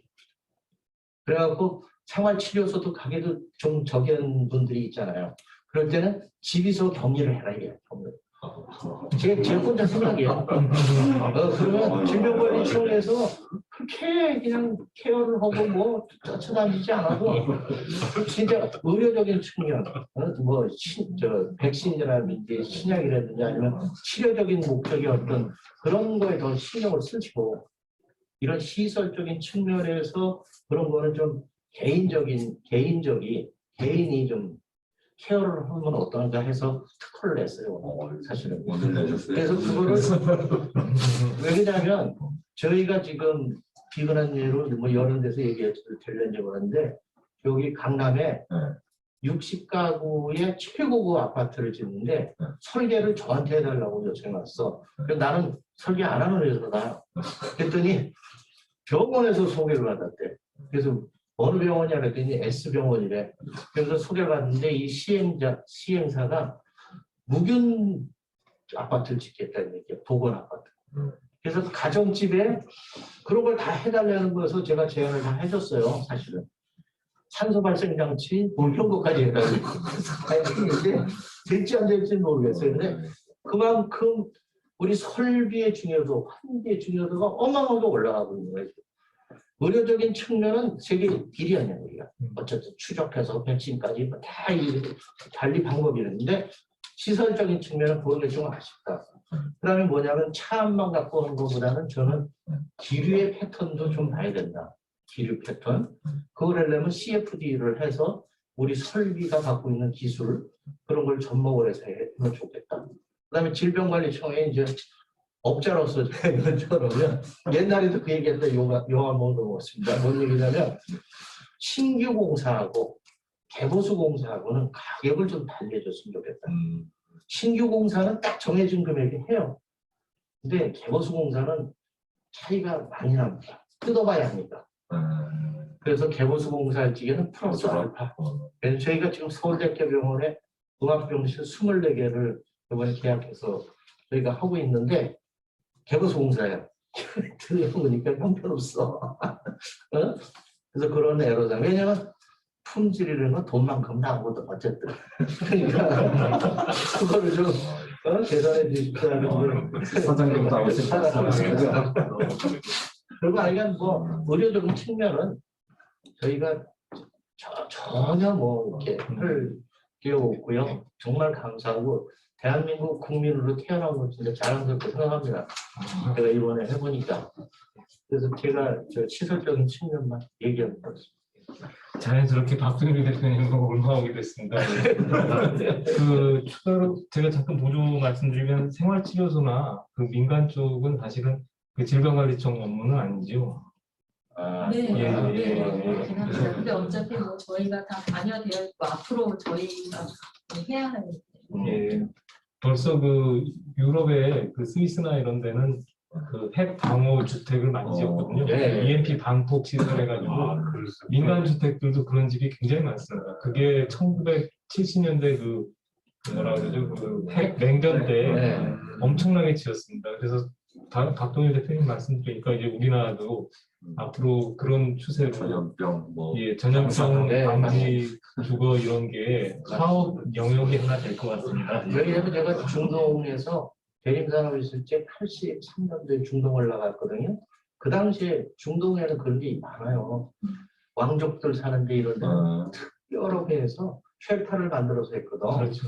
그러니까 그게 남의 집 일인 줄 알았어. 근데 지금 이게 이제 일상화 돼가고 있다는 게 이번에 새삼 느꼈고, 지금 이제 보건 청정 아파트가 얼마 안 됐다는 얘기야. 그때 유럽의 스위스 쪽의 엔지니어들이 굉장히 장사를 많이 했는데 저희가 역으로 그런데 진출해도 되겠네요. 비즈니스를 예, 아주 좋은 것 같습니다. 우리 저 설비인들의 앞으로 향후 목소리가 많습니다. 이거 관련돼서. 아니 저는 궁금한 게 결핵이 왜 우리나라만 그렇게 많아요? 이거에 대해서 사실 되게 많은 연구를 했어요. 네네. 이제 특별하게 우리나라가 결핵이 뭐 그냥 뭐 다른 나라의 뭐 두세 배가 아니라 몇십 배거든요. 네. 그래서 왜 그러냐라는 거에 대해서 되게 많이 이제 고민도 하고 연구도 많이, 사실은 이제 정답이 있진 않지만 저희가 추정하기로는 이제 6.25나 이런 걸 거치면서 네, 이제 일단은 뭐 국민들이 전체적으로 면역력 떨어졌지만 집단 생활을 하면서 이제 이렇게 전파가 많이 되었을 것 같기도 하고, 그리고 현재는 사실은 노인층, 그러니까 당시에 6.25 이후에 이제 경제적으로 어려웠던 시절에 이제 걸렸던 분들이 지금 현재 굉장히 많이 많고요. 그리고 반대로 이제 중장년층은 조금 적지만 10대 결핵도 상당히 많았어요. 다이어트 결핵이었어. 그래서 이제 전파력이 워낙 높습니다. 결핵은. 그래서 발견만 되면 사실은 약만 먹으면 전파가 확 떨어지기 때문에 괜찮지만 발견이 안 됐을 경우에는 공기감염이라도 뭐 금방 바로 전파가 되거든요. 그러다 보니까 굉장히 이제 급속도로 이렇게 확산이 되는 그런 특성이 있고요. 옛날에는 버스에 이렇게 만원 버스를 타면 한두 명은 결핵 환자였다. 그래서 일단 버스 안에서 결핵 환자가 있으면 다 전파가 되는 그런 정도로 전파가 상당히 높다라고 알려져 있어서 네, 우리는 인구 밀도도 높고 여러 좀 특성들이 있잖아요. 여러 사람이 얘기하는데 인구 밀도 얘기도 하고 북한의 사람들이 너무 많이 넘어와서 그런다는 얘기도 있고 북한은 아마 결핵 환자가 저희가 상상하는 거 이상으로 많아요. 그리고 옛날에 우리는 결핵 걸리면요, 제일 좋은 게 개고기 먹었어요. 영양하고 별로 안 아, 나고. 지금은 또 그런 얘기 네. 하시면 아니 그랬다니까. 네. 시간과 21세기인데 그래서 저희가 결핵에 투자를 엄청나게 많이 하고 있고, 그리고 이제 어떻게 보면 굉장히 오명이기 때문에 저희처럼 OECD에 가입한 국가 중에는 정말 결핵 환자가 이렇게 많은 나라 없기 때문에. 그렇죠. 네, 그리고 이제 결핵이 퇴치가 어려운 것이 지금 뭐 이런 코로나19나 이런 것처럼 전 세계적으로 관심이 있는 그런 질병은 약이나 뭐 백신이나 이런 것들을 열심히 개발을 합니다. 뭐 돈이 많은 나라에서. 근데 결핵은 거의 저소득 국가를 제외하고는 본인들의 방역 과제가 전혀 아닌 질병이 되었어요. 이 결핵은. 그래서 아무도 투자하지 않고 우리가 흔히 알고 있는 BCG라고 하는 백신이 이제 결핵 백신인데 100년 전에 개발된 백신이고 아무도 개발하지 않습니다. 시장성이 없기 때문에. 네, 치료제도 마찬가지고. 그럼 걸리면 더 위험하네요. 그래서 결핵이 이제 퇴치가 굉장히 어렵고 우리가 그나마 경제력이 있는 나라 중에서 유일하게 결핵 문제를 갖고 있는 나라이기 때문에 우리가 사실은 결핵 치료제나 백신도 지금 투입을 하고 있는 그런 기분. 어떤 분들은 침을 뱉어서 그렇다 뭐 침 뱉으면 3일 동안 산다는 얘기도 있더라고요. 예, 아까 박동일 대표님께서 개보수일 때 가격을 좀 다르게 하자는 건 정말 타당한 것 같습니다. 왜냐하면 신축이랑 개보수랑은 너무 환경이 틀려가지고 특히 개보수는 그 공사도 굉장히 어렵고요. 조금 그거는 돼야 될 것 같습니다. 그리고 양음압 전환을 하는 수술실이라든지 병상은 지금 많이 얘기가 되고 있는데 현재 질병청에서는 기준이 없습니다. 그래서 그 부분은 앞으로 좀 만들어져야 될 것 같습니다. 그리고 이동형이나 조립식 음압시설은 조립식 같은 경우는 현재 국립중앙의료원에서 만들었고요. 그래서 개소한 지 몇 달 됐습니다. 근데 기준은 거의 저도 가봤는데 거의 음악 국격에 맞춰서 좀 할 수 있는 데까지는 최대한 한 걸로 알고 있습니다. 근데 그거에 대한 앞으로 그런 몇 개 회사가 그걸 추진하고 있기 때문에 기준이 좀 만들어져야 될 것 같습니다. 그리고 한 교수님 말씀하신 음압병동의 등급이 필요하다는 것은 굉장히 타당하신 말씀이고요. BSL처럼 BSL 2, 3, 4처럼 음압병동도 그런 게 필요한데 이미 그렇게 좀 가고 있습니다. 그래서 아까 과장님 말씀하셨듯이 고도음압병상, 그다음에 긴급치료병상 사업이라는 게 또 있는데 긴급치료병상은 국가지정 음압격리병실보다 상당히 완화시켰습니다. 그래서 그런 완화시켜서 압력 기준이나 그 전실 기준을 완화시킨 그런 게 있어서 그런 형태로 가고 있습니다. 그리고 아까 압력차 말씀하셨는데 2.5파스칼은 사실은 안전한 게 뭐 0.25파스칼이다 이런 얘기가 있는데 실험 데이터가 거기에 10배 정도에서 뭐 2.5 이렇게 하는데 영국계의 음압병실들은 한 5파스칼 기준을 한 데가 꽤 많습니다. 예. 그런데 이제 말씀하신 대로 문이 개방시켰을 때 환기 횟수가 한 6ACH나 12ACH 정도인데 문을 열면은 그 의료진이 이동할 때 이게 파티클이 딸려 나오는 게 이미 기록이 논문도 나오거든요. 그래서 그 부분이 좀 문제긴 합니다. 그래서 보완적으로 하는 게 전실 설치하고 전실 사이에 거리를 두고 문 사이에 인터럭을 걸어서 이렇게 열리게 하는. 예, 그래서 그 실험 데이터에 따르면 국내에서 세종대 성민기구사 측정한 건데요. 그게 이제 전실을 하나, 둘, 세 개 문을 거치면서 농도가 10분의 1, 100분의 1, 거의 1000분의 1 수준까지 이제 그 트랜스 가스로 측정을 했습니다. 그래서 전실을 많이 둘수록 이제 그런 위험성은 이제 인터럽 때문에 상당히 이제 줄어든다는 결과가 나왔습니다. 그래서 제가 볼 땐 델타 P 압력을 주는 것도 중요한데 이 문을 많이 둬서 그 인터락을 주게 하는 게 상당한 큰 효과가 있는 것으로 판단이 됩니다. 근데 병원이 그게 되게 어렵다고 하더라고요. 건강 문제 때문에. 그 비싼 땅에 경찰을 하나도 만들고. 예. 그렇게 정리할 수 있을 것 같습니다. 예. 그리고 박 교수님 오래 기다렸네. 먼저 우리 질병관리청의 하진 과장님이 사실 이 설비공학회 오늘 포럼에 드신 대로 아주 감사드리고요. 특히 올해 이제 우리 설비공학회가 50주년을 맞이하고 있지만 벌써 코로나가 이게 된 지 1년이 넘었고 그래서 더군다나 대한설비공학회가 환기라든가 공조 이런 감압의 시설 쪽을 담당하고 있는데 하진 과장님 오셔가지고 좋은 얘기를 해주셨고 저도 깜짝 놀란 게 아까 이제 몰랐던 게 그 감염 관리라는 게 그런 전공이 극소수인 걸 이제 몰랐고 근데 앞으로는 과장님 먼저 그 감염 관리 전공이 이걸로 인해서 이런 팬데믹이나 이런 거에서 더 많이 보급되지 않을까요? 보이지 않는 바이러스하고 싸우는 게 제일 힘들어요. 그래서 뭐 잘안 하려고. 제가 이거는 서두에 한번 여쭤본 거고 두 번째는 제가 이제 뭐 여기 우리 한학택 전임 회장님이나 여 교수님이나 저나 2015년 메르스 때 그때 이제 그때는 질병관리본부였죠. 근데 질병관리본부하고는 컨택이 없었고 보건복지부하고 이제 우리가 세미나를 했어요. 근데 그때 세미나를 하면서도 이제 뭐냐면은 이런 시설 기준이 있긴 있는데 제대로 관리가 안 되고 있어가지고 기준 자체가 되게 약하게 돼 있는 거예요.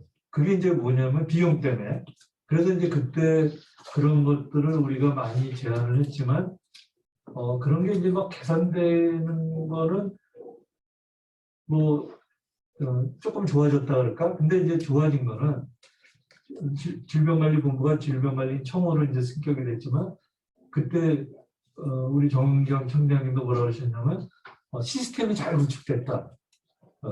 그래서 그런 거 보면 시스템만 우리도 잘 구축돼도 좋은 것 같아서 제가 이제 하는 얘기가 아까 우리 박동윤 부회장님도 얘기하셨지만 시설을 기준이나 이런 게 돼 있는데 음압병동이나 뭐 이런 거 공조라든가 환기라든가 하면서 결국에는 비용 가지고 이걸 못 하더라고요. 지금은 이제 국가지정 병동이니까는 질병관리청에서도 지원해주고 병원에서도 일부 부담해서 이렇게 하지만 비용 문제가 따라 있으니까는 좋은 아까 그 우리 박동희 부회장이 양질의 제품을 갖는 거 다 아는데 비용 문제가 따르니까 그런 걸 못 하고 있어요. 그래서 이제 좀 그런 것들이 이게 좀 개선이 돼야 되는데 저는 그러면서 이제 한 가지는 제가 과장님께 여쭤보고 싶은 거는 아까 과장님이 뭐라 그러셨냐면 그 가장 감염이 취약한 것이 병원이라 그랬는데 저는 이제 저희 같은 경우 우리 설계공학회에서는 감염이 또 취약한 것이 병원도 있지만 다중이용 시설이거든요. 그 다중이용 시설이 미비해요. 근데 그런 것들이 갖춰져야 되는 게 특히 이제 예를 들어 음압병동 같은 게 저는 어디에 갖춰져야 되냐면 병원에도 중요한데 터미널, 역사, 공항이나 이런 데에 그런 시설이 좀 있어야 되는데 그런 시설을 어떻게 질병관리청에서는 지금 당장에는 병원에 음압병동만 하는데 과장님 생각에는 질병관리청에서는 앞으로도 이게 코로나가 계속 지속이 되면 그런 쪽의 질병관리청에서는 시설 확충 같은 계획이 좀 있나요? 네. 그 코로나19가 이제 확산되고 많은 분들이 바이러스 관련돼서 이제 관심도도 높아지면서 되게 많은 이제 아이디어들을 많이 주시거든요.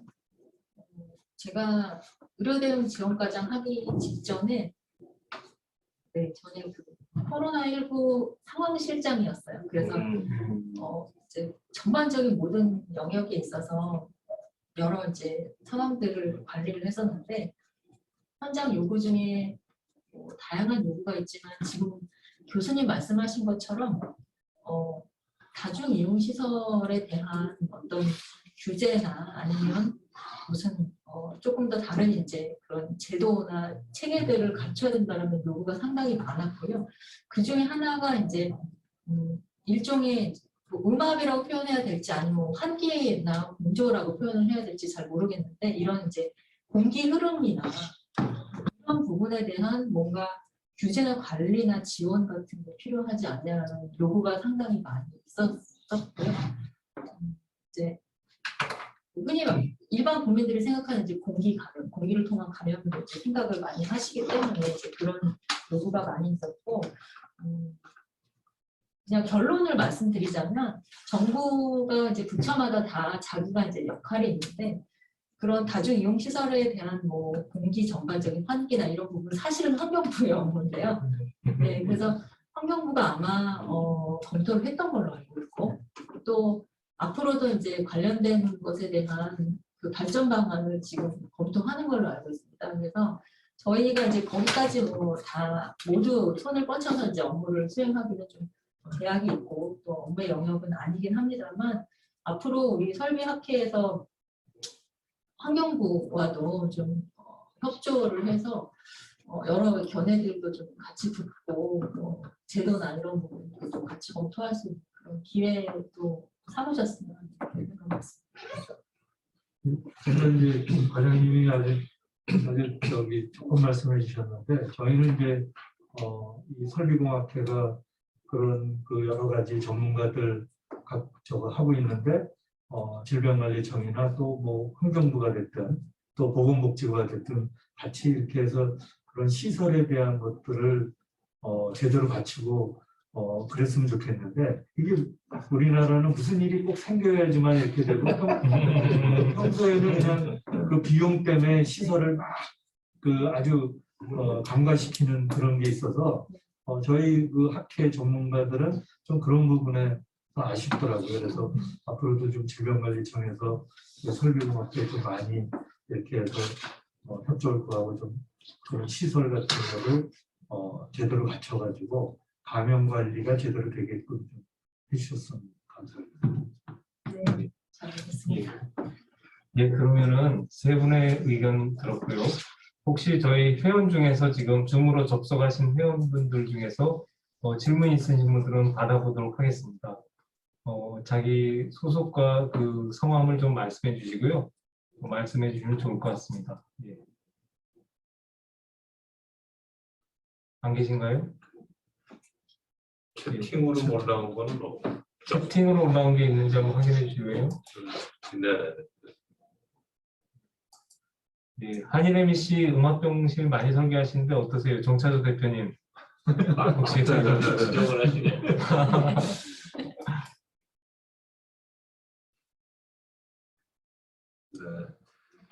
그러면 제가 예, 회장님. 이거 사실은 이 종합병동하고 조금 관련이 없을 수도 있는데요. 어쨌든 검사를 요즘에 신속 PCR 뭐 이런 얘기들이 좀 나오면서 조금 저렴하게 조금 빨리 지금 검사를 해서 예를 들면 뭐 학교 같은 데도 지금 학생들이 학교를 제대로 갈 수 없으니 그거를 좀 해소하는 방안으로서 이런 것들이 좀 제시되고 있는 것 같습니다. 그냥 전반적으로 뭐 그런 방법들에 대해서는 어떻게 좀 생각하시는지 여쭙고 싶습니다. 코로나가 1년 넘게 이제 지속이 되면서 세계적으로 사실은 비슷한 추세인데요. 제일 할 수 있는 그런 여러 방편 중에 하나가 검사를 폭넓게 해서 빨리 조기에 이제 환자가 있으면 발견하고 조치를 함으로 인해서 추가 확산을 좀 막자라는 게 지금 시점에서는 제일 이제 화두 중에 하나고요. 그거는 저희뿐만이 아니라 이제 다른 나라들도 다 비슷한데 아마 검사와 관련된 이제 수요도 많고 그리고 검사와 진단에 대한 이제 여러 뭐 의학적인 그런 이제 관점들에 대한 이렇게 검토가 좀 새롭게 가야 되는 측면은 있는데요. 뭐 진단 검사, 그러니까 병원에서 하는 진단 검사 이외에 선별적으로 사전에 이제 선별 검사 형태로 해서 정확도가 아주 확실하진 않아도 어느 정도 이제 검사로 확인할 수 있는 그런 체계가 있으면 해보자라는 그런 요구가 굉장히 많고 또 그런 면을 정부에서도 지금 적극적으로 검토를 하고 있습니다. 그래서 선별 검사를 하고 정확하진 않지만 그걸 통해서 이제 확인된 그런 양성인 사람들은 정확도가 높은 진단 검사를 이제 제대로 해서 2차 확인을 하고 가장 이제 고려하는 부분은 사실은 환자 양성이 선별 검사에서 양성이 나왔는데 실제로 진단 검사를 해보니까 음성이더라. 뭐 이거는 사실은 크게 우려할 건 아니라고 생각을 하는데 이제 가장 걱정하는 건 선별 검사 해봐서 음성이더라. 그래서 나는 괜찮다라고 생각하고 이제 활동을 했는데 실제로는 그 검사가 이제 위음성이라는 표현을 하죠. 네.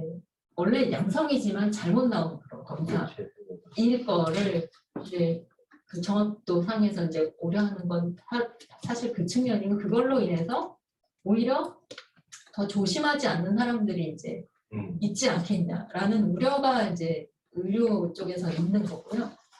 그럼에도 불구하고 검사하지 않을 사람들을 많이 대상으로 해서 아니라도 좀 먼저 확인할 수 있는 그런 게 있다면 한번 해보자라는 그런 요구가 지금 팽팽하게 맞서고 있는 상황이어서 저희가 이 부분은 굉장히 지금 적극적으로 논의하는 과정 중에 있고 조만간 결론이 날 것 같습니다. 그리고 또 이제 그러기 위해서는 그것을 검사할 수 있는 이제 검사 장비 도구들인 거죠. 네, 그 도구들과 관련되어서도 이제 많은 그런 이제 개발도 되어 있고 또 요구들이 있기 때문에 그런 것들을 세계적인 추세와 함께 이제 같이 검토하고 있고 아마 조만간 결론이 날 걸로 보여집니다. 네, 그렇습니다. 사실 지금 뭐 체온되는 거가 그 전달된 것 같아요. 그거보다 훨씬 나리라고 생각을 그냥 하고는 있습니다. 고맙습니다.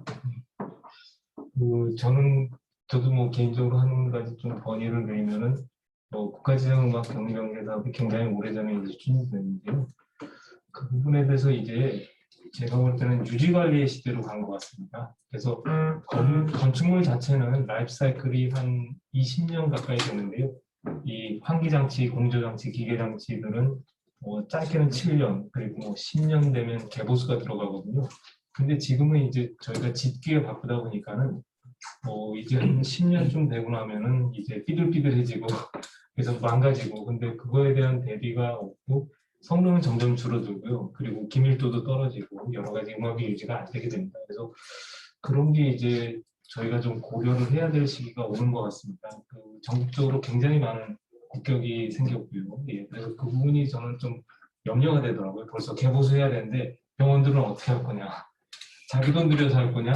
근데 이건 또 국가에서 또 2억 5천씩 구성했는데 자기 돈을 투입하면은 이거 재산권이 누가 되는지도 좀 이제 예, 그리고 그런 것이 이제 슬슬 문제가 되는 것 같습니다. 그리고 수많은 국격이 지금 시행되고 했는데 이 POE라고 그래서 포스트 오큐판시 이밸루에이션에서 건축물을 사용한 다음에 평가하는 게 있거든요. 그런 게 조금 이제는 이루어졌으면 좋겠습니다. 그래서 그런 부분에 이제 질병관리청에서도 조금 연구나 용역 같은 걸 좀 발생시켜서 지금 벌써 초기에 짓고 나서 이제 보니까는 의료진의 휴게 시설이 너무 없고 의료진을 위한 건물이 아니다라는 예, 그러니까 환자 위주의 건물은 많은데 의료진은 막 복도에서 쭈그려서 앉고 있고 그런 형태인 것 같습니다. 탈의실도 너무 탈의실도 있고 그래서 그런 것들을 이제 조사를 통해서 그리고 아까 말씀하신 압력 문제 이런 것도 조금 그 연구 용역처럼 해봤으면 싶은데